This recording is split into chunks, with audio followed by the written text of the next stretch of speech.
Happening now, about 5,000 hotel workers, part of the Local 5 union, are on day 2 of a 3-day strike. It's the largest strike of Hawai'i hotel workers since 1990. Union members claim employers are not compromising when it comes to offering wages that keep up with inflation, proper staffing ratios, and the reversal of COVID-era cuts for guest services. Local 5 represents workers at the Sheraton Kauai Resort and 7 Waikiki hotels, including the Hilton Hawaiian Village, the Moana Surfrider, and the Royal Hawaiian. I'm not going to be able to survive in Hawaii with my kids unless we get a decent contract that's going to help us with staffing and that's going to help us get decent wages so that I can live here. I'm Hawaiian. This is my aina, and I'm scared that I'm going to have to move like all the other Hawaiians because corporations don't want to pay us what we're worth.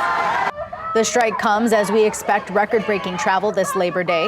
The hotels say while negotiations continue, they have plans in place so that operations and guest services are not impacted. The strike will mostly affect housekeeping and food and beverage services. Hawaii hotel workers not the only ones on strike. Workers from Boston to the West Coast are joining in the cause after bargaining for better working conditions failed to reach a mutually beneficial agreement. Hotels are still open, but guests will deal with a skeleton staff unable to provide full services. The union is threatening to possibly expand the strike to as many as 65 hotels in 12 different cities.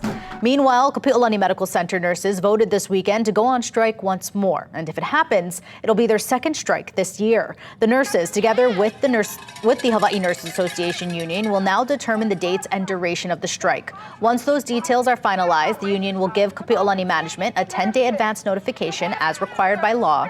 Negotiations for a new contract began in September of last year as nurses began to cite concerns over the staff-patient ratios. Leadership from the Kapiolani Medical Center for Women and Children responded to the strike vote, saying, quote, "While the Hawaii Nurses Association's decision is disappointing, we value our nurses and are committed to moving forward together." The hospital has a negotiation session scheduled with the union this Thursday, September 5th.